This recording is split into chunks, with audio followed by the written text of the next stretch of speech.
Bonsoir à tous. Bonsoir Ségolène Royal. Bonsoir. Vous êtes la présidente de l'association France-Algérie, ancienne ministre, ancienne candidate à l'élection présidentielle. C'est votre deuxième visite en Algérie en tant que présidente de l'association France-Algérie. La dernière remonte au mois de janvier. La première question que j'ai envie de poser, c'est qu'est-ce qui a changé en 3 mois dans cette relation entre l'Algérie et la France, selon vous?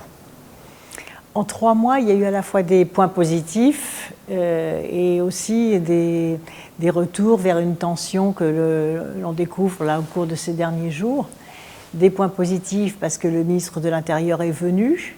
D'ailleurs, je suis allée le voir après mon retour en lui disant que la bonne position, c'était de venir en Algérie sur une base égalitaire, de coopération, égal à égal, sans poser de conditions. Et c'est ce qu'il a fait. Et ça, je m'en réjouis parce que c'était une première prise de contact qui était importante. Ensuite, il y a eu la visite du MEDEF. Donc ça aussi, c'est un signal. J'avais bien dit lors de ma visite précédente qu'il fallait changer de regard sur l'Algérie, qu'il fallait arrêter, que moi j'avais vu des entreprises extraordinaires, des écoles de formation pour les jeunes, d'excellence, et qu'il fallait arrêter de sous-estimer l'Algérie. Et je pense que ce message a été également entendu. Maintenant, ce à quoi on assiste au cours de ces derniers jours, une espèce de tension et d'échange entre le président de la République et l'ancien ministre de l'Intérieur. Et une fois de plus, ce que l'on voit, c'est qu'à l'approche d'une élection, on remet l'Algérie au cœur du problème. Et ça n'est pas acceptable. Je crois qu'il faut maintenant revenir à des relations normales avec l'Algérie, respectueuses et égalitaires. Alors, on reviendra plus tard sur l'état des relations algéro-françaises. Vous êtes ici à Alger à l'invitation de la ministre de la Culture, Malika Bendouda, pour assister au colloque de Saint-Augustin. C'était important, en tant que présidente de l'association, de venir et d'assister à ce colloque quelques jours, je le rappelle, après la visite du pape Léon XIV. Oui, tout à fait. C'est un honneur pour moi d'avoir été invitée, y compris pour prendre la parole. Parce que ce sont des journées africaines et méditerranéennes de la pensée. Et je crois que c'est par la pensée, c'est-à-dire par l'intelligence, par les échanges entre scientifiques, entre chercheurs, entre philosophes, que l'on peut jeter des ponts entre les civilisations, que l'on peut créer des connexions, que l'on peut créer des vibrations. Et surtout, je crois que c'est par la connaissance, par le travail de la pensée, que l'on peut aussi faire reculer les a priori, les préjugés, les intégrismes, les haines de toute nature, les racismes de toute nature.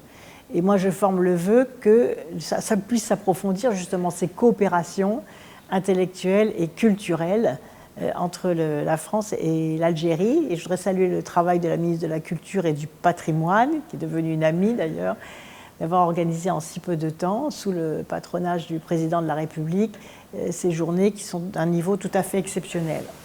Est-ce que vous ressentez, en tant que présidente de l'association France-Algérie, une certaine volonté, de part et d'autre de la Méditerranée, de rapprocher les points de vue, de tourner les pages du passé et d'avancer vers une vraie relation entre Alger et Paris? Je pense que c'est le souhait des peuples. Mais je pense que la France ne fait pas les gestes qu'il faudrait faire. Et je pense qu'il faut qu'elle les fasse, et rapidement, et dans tous les domaines. Vous voyez, la reconnaissance de l'histoire, je pense que la question mémorielle est importante, non pas comme je l'entends dire parce qu'il y aurait une rente mémorielle, terme affreux des néocoloniaux, ou parce que ça serait enfermer les Algériens dans leur passé, pas du tout. C'est quand on est au clair sur son passé, comme un enfant qui grandit, il a besoin d'avoir des racines, de comprendre d'où il vient. Un peuple, c'est pareil. Un peuple a besoin de comprendre d'où il vient, ce qu'il a vécu, comme malheur, comme bonheur, parce que c'est comme ça qu'on devient résilient. C'est en étant au clair sur les drames que l'on a vécus. C'est vrai pour tout être humain, et donc c'est vrai aussi pour un peuple. Et donc cette page-là, il faut vraiment qu'elle soit écrite précisément pour être tournée. Vous considérez qu'il n'y a toujours pas une volonté française, en fait, de réparer les méfaits de l'histoire et d'avoir un rôle mémoriel important à ce jour? Non, je pense que c'est toujours pas le cas. La commission mixte a été interrompue, donc les travaux reprennent. La restitution des biens culturels et des biens et des archives exclut quelques objets de l'histoire algérienne. Comment vous expliquez l'adoption d'une loi sur les restitutions, mais qui exclut des objets réclamés par l'Algérie parce que ça relève du domaine militaire? Je ne le comprends pas. Je pense que peut-être que ça ne relève pas du domaine de la loi, mais en tout cas, je considère que le président de la République est chef des armées, en tout cas c'est ce que je ferai à sa place. Étant Donc, chef des armées, il a donc la tutelle sur les musées militaires. Donc il peut rendre le canon qui est à Brest, il peut rendre un certain nombre d'appareils de défense, effectivement, qui appartiennent à l'histoire de l'Algérie. Ça ne doit pas être très très compliqué à faire, et je pense que ça doit être fait. Comme tous les objets culturels, comme les archives, il y a aussi une demande qui est tout à fait fondée, je le dis en plus en tant qu'ancienne ministre de l'Environnement, des archives concernant les essais nucléaires. C'est très important parce qu'il y a encore des conséquences toxiques sur la santé des habitants. Et puis aussi, ce qui est demandé, qui me semble aussi extrêmement important, ce sont les plans des mines qui ont été posées le long des frontières pendant les conflits, qui ont été posés d'ailleurs par des soldats, souvent du contingent français, qui ont laissé leur vie. On ne parle jamais du traumatisme des soldats du contingent, 1 500 000 jeunes qui ont été arrachés à leurs fermes et à leurs usines en France pour venir commettre des exactions en Algérie. On n'en parle jamais, c'est tabou. Moi, je l'ai entendu dans la ruralité des départements des Deux-Sèvres où j'étais élue. J'ai vu le traumatisme de ces anciens combattants qui n'osaient pas parler, qui se réunissaient entre eux, à qui on a fait commettre des exactions et des tortures, et ensuite qui sont retournés dans leurs usines et dans leurs champs, et puis personne n'a pris en charge ce traumatisme. Donc, et aujourd'hui, les Algériens demandent les plans de ces implantations qui ne leur ont jamais été donnés. Et c'est comme ça qu'on a certains agriculteurs algériens qui ont sauté sur des mines et qui ont été amputés. Donc, franchement, tout ça doit être rendu, donné, avec élégance, avec intelligence, avec échange entre les scientifiques, pour repartir sur de bonnes bases, bien sûr. En tant que présidente de l'association France-Algérie, est-ce que vous estimez avoir ce rôle aussi de porter des demandes, des réclamations et des doléances au pouvoir français? D'ailleurs, est-ce que vous avez rencontré le président Emmanuel Macron depuis votre dernière visite en janvier? Non, je ne l'ai pas rencontré, mais je lui ai fait part de mon avis sur les questions. Donc j'ai vu ses conseillers, et puis surtout j'ai vu le Premier ministre, le ministre de l'Intérieur, M. Nunez. Donc ça, c'était important pour l'aider à préparer sa visite. Parce que je pense que ces sujets dépassent les clivages politiques. Moi, je suis au service de l'humanité, enfin, de l'intérêt de nos deux peuples et de l'amitié entre nos deux peuples. Donc tout ce que je peux faire, je le ferai. Et que vous disent vos interlocuteurs à Paris sur ces demandes algériennes? Est-ce qu'il y a une préparation à accepter certaines choses ou est-ce qu'il y a un refus catégorique? Il y a une espèce d'indifférence, vous savez, comme souvent, hélas. Mais vous savez, c'est parfois ce qu'il y a de pire, l'indifférence. Et je suis toujours battue, moi, toute ma vie contre l'indifférence. C'est un des fléaux, ça, de la vie, l'indifférence. Se dire, bon, pourquoi se donner du mal? À quoi ça va servir, etc. Ben si, il faut le faire. Donc j'ai décidé d'ailleurs, je vous l'annonce, avec l'association que je préside, d'organiser une exposition. Comme ça, on verra. Parce que tout le monde en parle sans jamais avoir vu. Donc on verra ces objets, on verra ce que demande l'Algérie, à juste titre. On verra la liste des archives, on verra les objets d'Abdelkader, on verra les objets des autres communautés algériennes qui sont demandés, on verra les objets militaires en photo. Et vous savez ce que les gens diront? Tout ça pour ça? On n'a pas encore rendu ces objets-là depuis le temps? Mais c'est absurde. Et c'est ce que je dis à mes interlocuteurs français. Je dis, mais vous vous rendez compte, vos enfants et vos petits-enfants, quand ils vont voir ça, ils vont dire, mais on n'a même pas fait le geste de rendre ça à l'Algérie. Mais c'est ridicule. C'est ridicule. Et vous comptez faire cette exposition à Paris ou à Alger? À Paris, mais elle pourra venir à Alger. Vous avez dit qu'il n'y avait pas assez de gestes. Est-ce que vous ne considérez pas, par exemple, que la dernière déclaration du président français sur ces maboules qui passent leur temps à tomber sur l'Algérie, ce n'est pas un petit geste symbolique du président français de traiter les anti-algériens de fous? Écoutez, au moins ça a le mérite d'aller dans le bon sens. Mais il est temps qu'ils s'en rendent compte. Vous voyez, c'est au contact finalement du vécu, des difficultés concrètes. Et d'ailleurs ce jour-là, au contact de médecins d'origine algérienne. Donc il se rend compte en allant au contact qu'il faut voir les choses différemment. Parce que c'est lui-même qui a porté quand même le durcissement de la délivrance des visas dont souffrent beaucoup les étudiants, les entreprises qui ont des salariés algériens, etc. Donc il est lui-même à l'origine de ces instructions de dureté et tout d'un coup, il découvre l'absurdité d'un système. Mais qu'est-ce qu'il a vu, Emmanuel Macron? Il a vu le pape venir en Algérie. Déjà, ça a pas mal secoué en France. Et d'ailleurs, tous les courants algérophobes qui nous racontent et qui ont la nostalgie de l'Algérie française, ils n'ont rien dit sur la visite du pape. Ils étaient bien embêtés quand même. Ils ont même critiqué le pape d'une certaine manière. Ils ont même critiqué le pape d'une certaine manière. Mais tous ceux qui disaient qu'avant la colonisation, il n'y avait rien en Algérie, ils en ont été pour leurs frais. Puisque quand même, Saint-Augustin, ça date de 1500 ans. Vous voyez ? Donc Saint-Augustin le Berbère, ça date de 1500 ans. Donc ils ne pouvaient plus dire qu'avant il n'y avait rien. Et en plus, ça a influencé toute la pensée occidentale. Donc ceux qui ont raconté aussi, en allant en Afrique un jour dans le discours de Dakar, que l'Afrique n'était pas rentrée dans l'histoire, mais l'histoire est née sur le continent africain. Donc cette absurdité de la méconnaissance, vous voyez, conduit justement à tous ces malentendus et à toutes ces tensions qui sont complètement inutiles.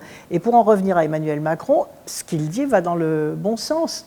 Donc je laisse de côté le fait qu'il en est en partie responsable, mais il devrait en tirer les conséquences.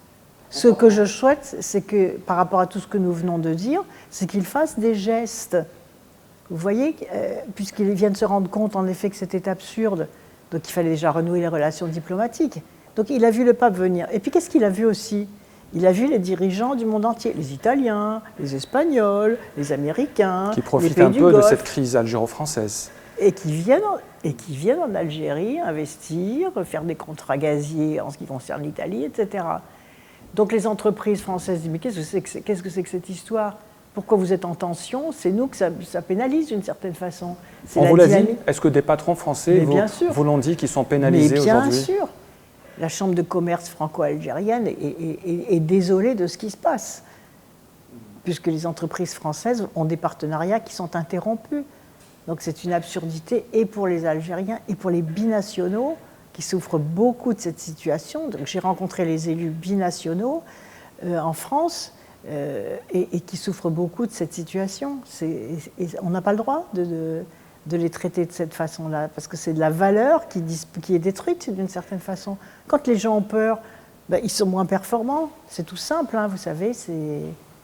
Vous avez déclaré hier sur X, Ségolène Royal, que la stratégie de tension avec l'Algérie prônée notamment par l'ancien ministre de l'Intérieur, Bruno Retailleau, était contraire aux intérêts de la France et des Français pour grappiller les voix des nostalgiques de l'Algérie française. Conséquence, échec sur les OQTF, recul des partenariats énergétiques, etc. etc. Comment est-ce que vous expliquez, Ségolène Royal, que malgré le départ de Bruno Retailleau, les blocages persistent encore aujourd'hui entre Algérie et la France ?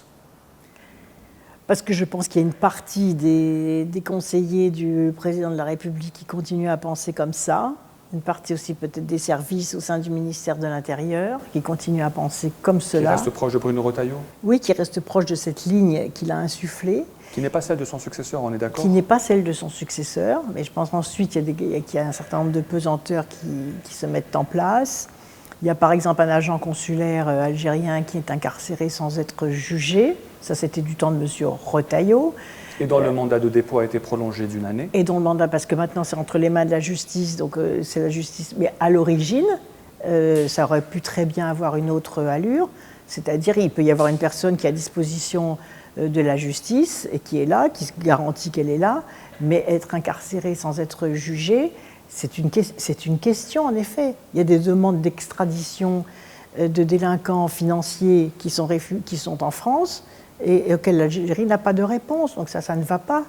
Donc je pense que si Emmanuel Macron, et ça c'est vraiment du ressort du président de la République, que si Emmanuel Macron veut faire des gestes de réconciliation et de sérieux avec l'Algérie, parce que nous avons besoin de l'Algérie pour beaucoup de sujets, la question des OQTF par exemple, et je comprends que l'Algérie, tant qu'elle se fait insulter par M. Retailleau et d'autres, eh bien, elle n'a aucune raison de faire des gestes, et que donc il faut apaiser. Et ceux qui pensent qu'avec des rapports de force et des rapports de domination, on peut obtenir satisfaction, ils se trompent. Donc ils jouent contre l'intérêt de la France. Et deuxièmement, nous avons des coopérations sur les services de renseignement contre le terrorisme qui sont absolument essentielles et qui aujourd'hui sont fragilisées. Donc nous avons besoin les uns des autres. Et donc pour vous, Ségolène Royal, Emmanuel Macron ne veut pas faire de gestes, notamment sur les extraditions, je précise les extraditions d'hommes d'affaires, etc., Pourquoi est-ce que la France ne veut pas extrader ces hommes d'affaires? Pourquoi est-ce qu'elle refuse de faire des gestes? Mais justement, ce que je vous dis à l'instant, c'est que puisque Emmanuel Macron vient de prendre la mesure de l'absurdité de l'existence de Maboul. Exact. C'est ça? Oui, enfin, je ne reprendrai pas ce terme, oui. Je lui laisse.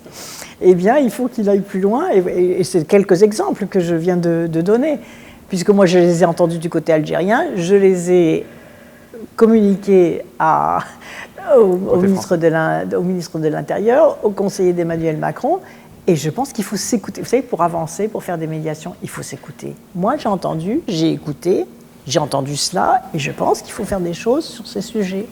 Alors vous évoquez une obsession anti-algérienne de beaucoup d'hommes politiques français, principalement de droite. Est-ce que ça paye aujourd'hui, Ségolène Royal, en politique interne française, d'être anti-algérien? Bien sûr, ça payait à l'extrême droite. Et comme on voit que Bruno Retailleau essaye de reconquérir un certain électorat qui a la nostalgie de la colonisation, je rappelle d'ailleurs que Bruno Retailleau avait signé la loi sarkozyste des bienfaits de la colonisation, parce que là aussi, pour bien juger les choses, il faut s'instruire quand même.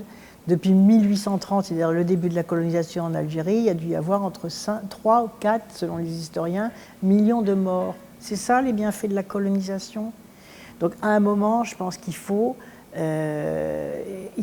poser les choses, donner le pouvoir à des gens sérieux, qui ont vraiment envie de pacifier les choses, de les apaiser, et surtout de ne pas utiliser le ressentiment ou les relents racistes dans une période électorale. Ça, et moi, ils me trouveront sur leur chemin. Chaque fois, je prendrai la parole pour le dire et pour essayer de freiner ces pulsions qui sont des pulsions négatives. Et des dirigeants n'ont pas le droit de donner des pulsions négatives, sauf en période électorale où l'on voit qu'effectivement qu'ils essayent de rapter un certain... Vous resterez droit dans vos bottes malgré les attaques et les critiques. Je n'utilise pas cette expression. En France, droit dans mes bottes.